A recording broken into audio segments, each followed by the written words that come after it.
తెలంగాణ యూనివర్సిటీలో విద్యార్థులు ఆందోళనకు దిగారు. భోజనంలో పురుగులు వస్తున్నాయంటూ న్యూ బాయ్స్ హాస్టల్ ఎదుట ధర్నా చేపట్టారు. సమస్య పరిష్కారంలో వీసీ రిజిస్ట్రార్ పట్టించుకోవడం లేదని ఆవేదన వ్యక్తం చేశారు. నీళ్ల చారు, పురుగుల భోజనంతో ఇబ్బందులు పడుతున్నామని విద్యార్థులు అంటున్నారు. పూర్తి వివరాలు మా ప్రతినిధి బాలకుమార్ అందిస్తారు.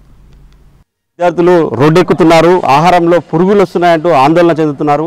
తినే భోజనంలో పురుగులు రావడంతో విద్యార్థులంతా ఒక్కసారిగా అవాక్కయ్యారు. గతంలో కూడా అన్నంలో పురుగులు వచ్చిన ఘటనలున్నాయి. అన్నం తింటున్న క్రమంలో బల్లి రావడం, కప్పలు రావడం ఇవన్నీ చూసాం. నిన్న కూడా పురుగులు రావడం పట్ల విద్యార్థులు అయితే ఆందోళన చెందుతున్నారు. న్యూ బాయ్స్ హాస్టల్లో ఈ ఘటన చోటు చేసుకుంది. ప్రస్తుతం నిన్న తినే భోజనంలో పురుగు వచ్చిన విద్యార్థి ప్రస్తుతం అంతా ఉన్నారు. అసలు ఏం జరిగింది? నిన్న ఎన్ని గంటలకు వచ్చింది? ఎట్లాంటి పురుగు? అసలు నిన్న 7:30కి నేను మెస్లో ఫుడ్ తింటున్నా. నేను పాలకూర పప్పు వేసుకొని తింటున్నా. అది బ్లాక్గా కలర్లో ఎండుమిర్చిలాగా ఉంది. దాన్ని నేను చూసుకోలేదు.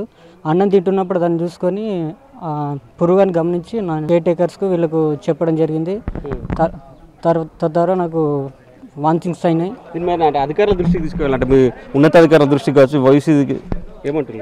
వీళ్ళకి తీసుకొని వెళ్ళినా వీళ్ళు ఎంక్వైరీ చేసి చెప్తామని చెప్పారు.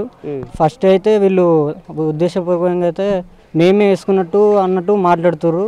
అది కావాలని మేమే పురుగు వేసుకొని మేమే దీన్ని రేజ్ చేస్తున్నట్టు వాళ్ళు పట్టించుకోకుండా నిర్లక్ష్యంగా దీన్ని చేస్తుర్రు. అంటే ఫ్రై అయిందా పురుగు? కర్రీలో ఫ్రై అయినట్టు కనిపిస్తుంది. ఎట్లా ఉంటుంది? ఫ్రై అయింది, కట్ అయింది. అది వీళ్ళైతే దాన్ని ఉడకలేదు, అది దాన్ని ఫ్రై కాలేదని చెప్తుర్రు. సో అంటే ఎట్లా ఉంటుంది సిచ్యువేషన్? నిన్న అంటే తినే అన్నంలో పురుగులు రావడం అసలు తినబుద్ధి అయితే అసలు ఏమో.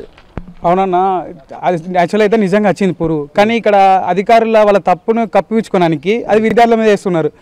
గతంలో ఎన్నిసార్లు అయినాయంటే, గతంలో ఓల్డ్ బాయ్స్ హాస్టల్ అయినాయి, పీజీఐ మన గర్ల్స్ హాస్టల్ ఒకసారి బల్లి పడింది. ఎన్నిసార్లు చెప్పినా ఖచ్చితంగా ఇక్కడ నిర్లక్ష్యం అని ఉంటుంది. ఈ తెలంగాణ యూనివర్సిటీలో సమస్యలు తప్పించి వాటికి పరిష్కారాలు అసలుకే ఉండవు. ఎప్పటి నుంచో మన వినతి పత్రాలు ఇచ్చినా ఎన్నిసార్లు చెప్పినా ఖచ్చితంగా నిర్లక్ష్యం ఉంటుంది. మరి కావాలని చేస్తున్నారో మరి ఇది ఏంటో తెలియదు. కానీ ఖచ్చితంగా ఇక్కడ ప్రాబ్లమ్స్ మాత్రం ఫుడ్ గురించి 100కి 100% ప్రాబ్లమ్స్ ఖచ్చితంగా ఉంటాయి. గతంలో కూడా అన్నంలో పురుగులు వచ్చాయి, చాలా రకాల పురుగులు వచ్చాయనేది విద్యార్థులు చెప్తున్నారు. దీనిపైన అధికారులు అయితే స్పందించట్లేదు అనేది విద్యార్థులు చెప్తున్న వాదన. ఇప్పటికైనా ఇట్లాంటి సంఘటనలు పునరావృతం కాకుండా చర్యలు తీసుకోవాలనేది ప్రధానంగా డిమాండ్ చేస్తున్నారు. ఇది కన్నా తాజా అప్డేట్. కెమెరామెన్ రవిచరణ్తో బాలకుమార్, ఎన్టీవీ, తెలంగాణ యూనివర్సిటీ నుంచి.